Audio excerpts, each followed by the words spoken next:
Surat Al-Balad. Bismillahirrahmanirrahim. Sa ngalan ni Allah, ang pinakamahabagin, ang pinakamawain. La uqsimu bihadzal balad. Ako si Allah ay nanunumpa sa lungsod na ito. Wa anta hillun bihadzal balad. At ikaw ay isa sa malayang mamamayan ng lungsod na ito. Wa walidin wa ma walad. At sa nagsilang at ang isinilang. Laqad khalaqnal insana fi kabad. Katotohanang aming nilikha ang tao sa pagsisikap o sa pakikitalad sa buhay. Ayahsabu an lan yaqdira alayhi ahad.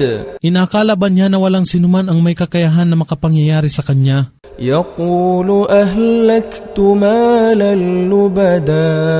Siya ay nagsasabi sa kapalaluan, aking nilustay ang malaking kayamanan sa pagmamalabis. Ayahsabu an lam yarahu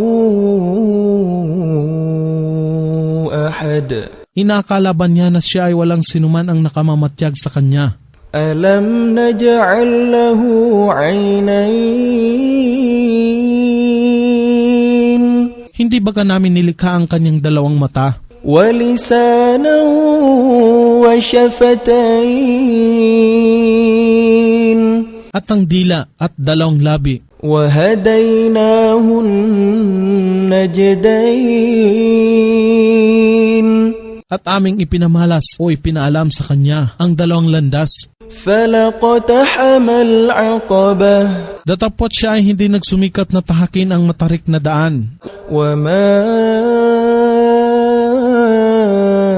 adraka mal 'aqabah.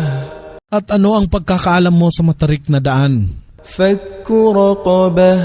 Ito nga ang pagpapalaya sa isang liig o alipin. Aw it'amun fi yawmin dhi masghabah. O kaya ay pagbibigay ng pagkain sa panahon ng taggutom. Yatiman dha maqrabah. Sa ulila na may kawing ng pagkakamag-anak. Aw miskinan dha matrabah.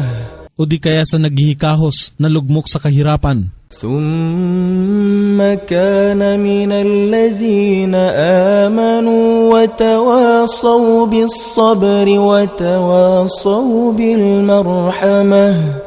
Pagkaraan, siya ay isa sa mga sumasampalataya at nagtatagubilin sa isa't isa sa pagiging matyaga at gayon din ay nagtatagubilin sa isa't isa sa pagiging maawain o bukas ang puso. Ulaika